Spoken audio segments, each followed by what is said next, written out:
दिया इन्होंने। ठीक है, मैं हरगोविंद जी की भी प्रतिक्रिया ले लूं। हरगोविंद अरोड़ा जी, सुन लिया होगा नवीन जी ने किस प्रकार से इस पर टिप्पणी की। उनका ये कहना है कि जो सफाई आप लोगों ने शुरू कराई वो बहुत अच्छी बात है, वो स्वागत योग्य कदम है, लेकिन सवाल उन्होंने ये उठाया कि ये जो सफाई हो रही है वो सारे प्रोजेक्ट थे जो अरविंद केजरीवाल जी करना चाह रहे थे, आपके एलजी ने रोक रखा था, अब वो सत्ता से चले गए हैं, तब आप लोगों ने उस प्रोजेक्ट को दोबारा शुरू कर दिया। ये आपकी गंदी सियासत का हिस्सा है। इस पर जवाब आपका, हरगोविंद अरोड़ा जी।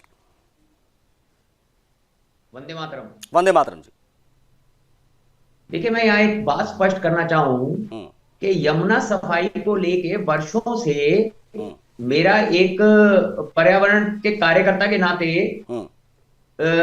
भाग्यशालियों की रोल रहा। हमारा संगठन है गैर राजनीतिक प्रकृति भक्त फाउंडेशन, जिसका मैं संरक्षक हूं, और यमुना संसद जो हाल ही में हमने पिछले वर्ष मानव श्रृंखला जो यमुना में बनाई, तो यमुना के लिए मेरे दिल में जो पीड़ा है वो राजनीति से अलग हटकर है।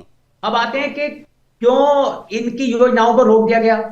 अभी हम चैनलों पर देख रहे हैं जो चंद रुपयों की ये मशीनें चल रही हैं, क्या अरविंद केजरीवाल जी के पास उतना बजट नहीं था, उतने सक्षम नहीं थे कि ऐसी मशीनों की व्यवस्था कर लेते? नियत नहीं थी। जो मां यमुना का ना हुआ, मां धरती का ना हुआ, मां प्रकृति का ना हुआ, मां भारती का ना हुआ नहीं, लेकिन हरगोविंद अरोड़ा जी, सवाल यहां पर यह है कि जो सफाई अभी शुरू हो गई, अभी तो नई सरकार ने जिम्मा नहीं संभाला है, मुख्यमंत्री अभी है नहीं दिल्ली के, कार्यवाहक के तौर पर आतिशी जी देख रही है सारा कामकाज। अब इस बीच में अगला मुख्यमंत्री सामने आया नहीं है, कामकाज जब शुरू हो गया, जब मुख्यमंत्री था, तब जब आतिशी जी मुख्यमंत्री थी या अरविंद केजरीवाल मुख्यमंत्री थे, तब भी तो ये काम हो सकता था, तब एलजी अड़ंगा क्यों लगा रहे थे इन कामों में, ये पूछ रहे नवीन जी। देखिए, एलजी साहब क्यों अड़ंगा लगाएंगे? एलजी साहब का तो एक, आप जो नजब ड्रेन जो साबी नदी के विषय में बात करते हैं, वो एलजी साहब का ड्रीम प्रोजेक्ट रहा।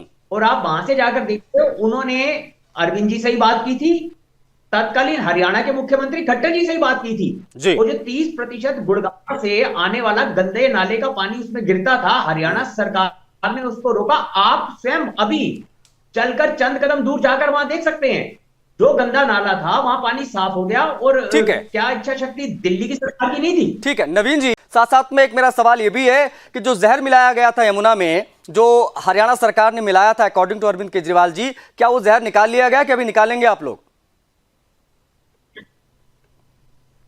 हरगोविंद अरोड़ा जी, दिल्ली के लोगों के दिलों में जो जहर घोलने का इन्होंने प्रयास किया वो तो निकल गया, वो तो 8 तारीख को स्पष्ट हो गया। रही बात ये ना कोई योजना है, ना टेंडर दिए गए। आप बताइए आपने कौन सा प्रोजेक्ट चलाया है? आप बताइए ना, कब टेंडरिंग हुई उसमें प्रोजेक्ट की? आप अरविंद केजरीवाल जी द्वारा चलाए गए प्रोजेक्ट को ही आगे बढ़ा रहे हो। आपके पास कोई नया प्रोजेक्ट नहीं आया है। नवीन जी, लेट हिम कंप्लीट। नवीन जी, ठीक है नवीन जी, लेट हिम कंप्लीट। नवीन जी, आपने ज्यादा बोला है। ओके, अब आपने सवाल पूछा, जवाब सुन लीजिए, बीच में हरगोविंद अरोड़ा जी, बीच में नहीं, ठीक है नवीन जी, बीच में इंटरप्ट मत करें, उनकी बात हो जाने दीजिए एक बार, ताकि आपको भी तसल्ली मिले उन्होंने क्या कहा। हरगोविंद अरोड़ा जी, अपनी बात पूरी कर लीजिए।